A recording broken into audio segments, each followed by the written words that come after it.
Greetings, people of YouTube, and it's currently 4 in the morning and I'm half dying right now. Anyways, today I am going to be taking a look at the Transformers Kingdom / Legacy Voyager class Blaster, with the apparent leaked listing of a supposed 86 version of this character that we are going to be seeing this year. I thought it'd be a perfect time for me to take a look at this particular figure. But who exactly is Blaster, you may ask? Well, Blaster is pretty much the cool and hip guy of the Autobots. He can transform into a boombox, which he can either use to have fun or wreak havoc amongst his enemies. Yeah, I really love this character and I cannot wait to open up this figure, but before I do that, why don't we just take a closer look at the packaging, which yeah, is kinda effed up. A natural byproduct of being crammed into a stuffed backpack and on a 6-hour-long train journey. Anyways, as we take a look at it, you can see a really narcissistic artwork of the boombox there. What an unnecessary awesome artwork for such a goofy looking device. The background is just epic lava stuff and the foreground is just boom! The radio that the prophecy foretold us something. Anyways, on this side you get a really cool artwork of Blaster's robot mode. Oh, and there's the actual figure there. At the back you can see some nice product shots of Blaster and his partner Eject, which I forgot to mention, I'm so sorry. On this side we get a Transformers Kingdom poster, which I have never taken a look at on this channel. I in general just really like the aesthetics of the Kingdom packagings. Here's Dinobot's packaging for comparison. At the top of the box you can see a Transformers War for Cybertron title card there and an Autobot insignia here. And at the bottom is not surprising at all anymore. Right, so I am very excited to open this guy up, and why don't we just do it and crack this thing open?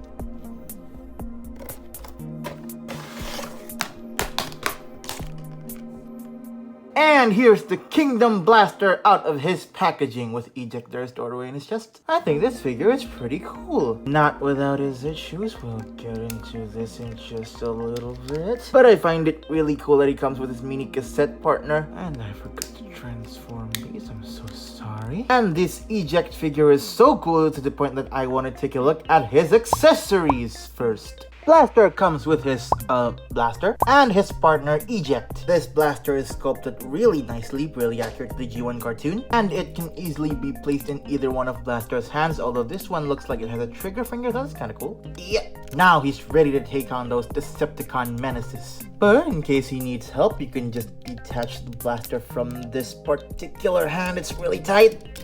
Position his arms like this and you want to break in the transformation joint. It looks a bit weird, but trust me, and then you're just gonna push in this button using his index finger and yeah, there you go. He can just call in his partner Eject. This cassette mode is pretty cool, not very realistic, but it's close enough to the actual thing. For a cassette mode comparison, here he is next to the core class Rumble. They are pretty much the exact same size, so you can easily put Rumble into Blaster's chest. This is pretty much heresy, but I'm gonna do it. Yeah. Boom. And now Rumble can sabotage him from the inside or something. Transformation wise for Eject is really simple. Just pull down the legs and rotate the knees, bring out these arms and rotate them forwards, and at the back you can see a little head there. Pull it out and there you go, rotate the head around, and here we have Eject in his robot mode, looking pretty decent. For such a small thing, I'm quite surprised by how much detail they can put into him. I especially love this teeny tiny focus, this teeny tiny yet really well sculpted and painted head sculpt. He does not come with a weapon of his own, but if you're really desperate for it, you can take Blaster's blaster and port it into this 5mm port. God damn, that's actually kinda cool. For a robot mode comparison, here he is next to Rumble again. Obviously, this guy has a lot more detail, better paint, and more accessories because it is a standalone core class release as opposed to this figure, which is basically a glorified accessory to Blaster. But you know what this guy has that this guy doesn't? He's got elbow joints. No, take that, you stupid core class. Oh, and before I forget, his head is on a ball joint and it can look upwards that far due to the transformation. Rotation at these shoulders, which are really tight. Can move out that far. Again, elbow bend, take that core class. For the record, I do know why Rumble does not have elbow joints. It's just a joke, guys, come on. Anyways, he can kick forward that far and back that far. You can do a teeny tiny little adorable split. Knee rotation and a knee that bends all the way. Not that much all the way. And nothing at the ankles, which is something that Rumble has over this guy. Overall, it's a pretty cool bonus figure, but I'm more than likely gonna put him in his cassette mode, so let's just do that real quick.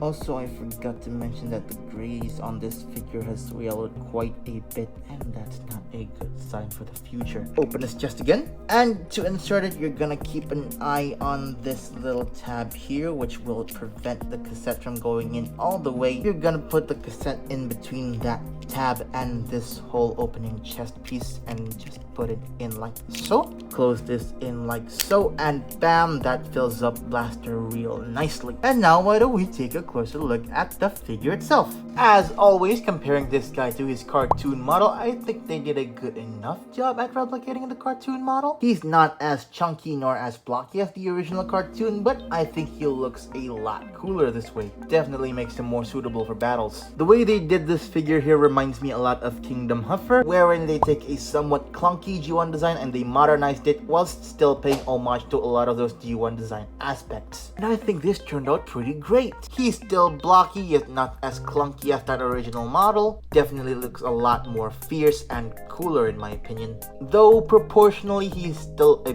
bit weird. Arms are a bit lanky and the legs are a bit too big. Granted, these handle pieces are accurate to the cartoon model, yet I wish they could abolish that somehow here, but I guess it's okay. The lanky arms too, they really can't do anything with that, and I'm not that mad about it. Head sculpt is where it's almost at, though undeniably dead on to the cartoon, yet I wish they could have factored in a smile. Really would have suited this character a lot more than just a stoic expression. This is not Marvel Blaster. The rest of the figure is, as I've stated, appropriately blocky yet not blocky enough to be clunky. It looks nice. Still evokes that sense of blasterness whilst looking a lot cooler.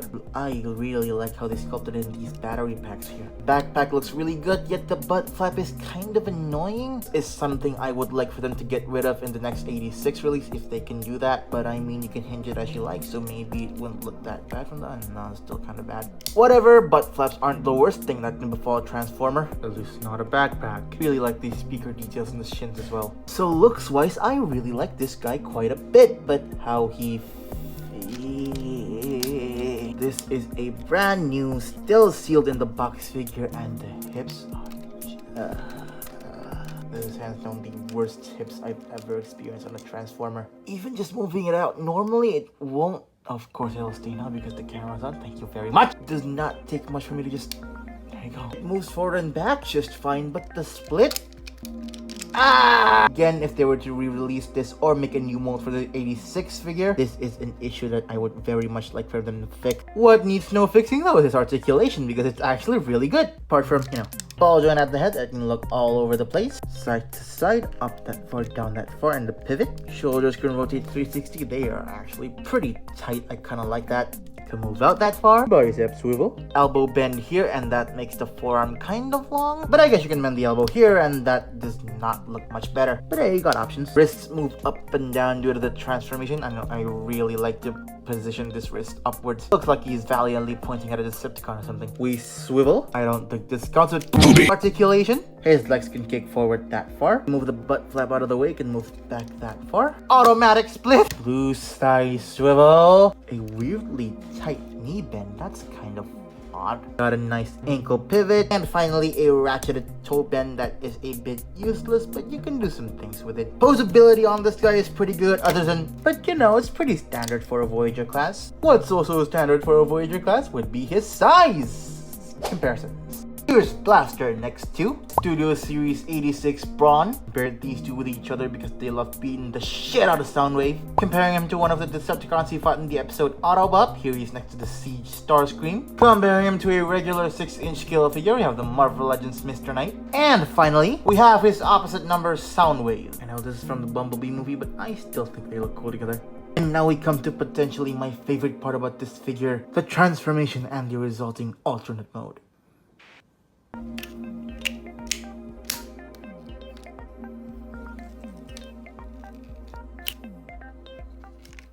Here we have the sus mode. I ain't shitting ya. Alright, moving on.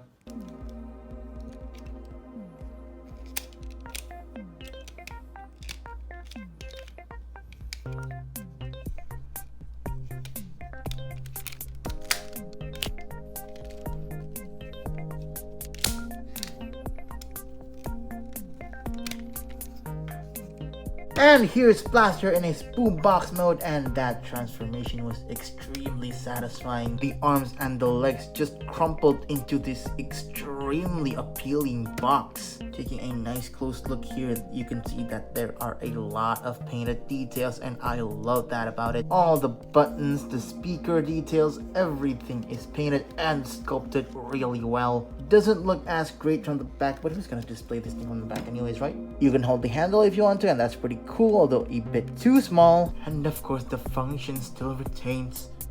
That's just amazing. I think this is really fun to do. I do it so many times and I just don't get bored. It's just that fun for me. This boombox is so fun to the point where I think I will display the figure like this. Holds together really well in like the robot mode. In terms of weapon storage, you can plug in this little slot right here into this tab in the battery compartment.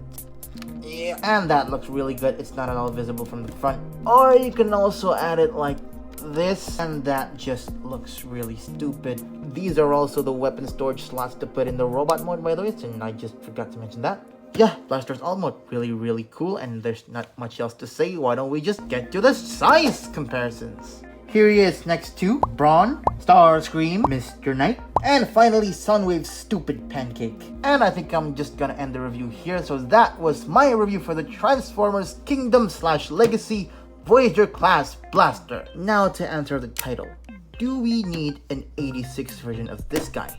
I'm gonna say no. Other than the hip issues and some proportional oddities, I think this figure is great enough as your stand-in for a G1 Blaster. If they're gonna re-release it for people who didn't get it, or if they're gonna make a new mold that is more accurate to the cartoon, I think that's cool, but it won't be necessary for me. I am happy enough with this figure as I am, and I hope you guys are happy with my review. As always, I hope you recommend this review to everyone else. Don't forget to leave a like and a comment if you would like, and don't forget to subscribe, and hopefully y'all will see you all next time. Goodbye.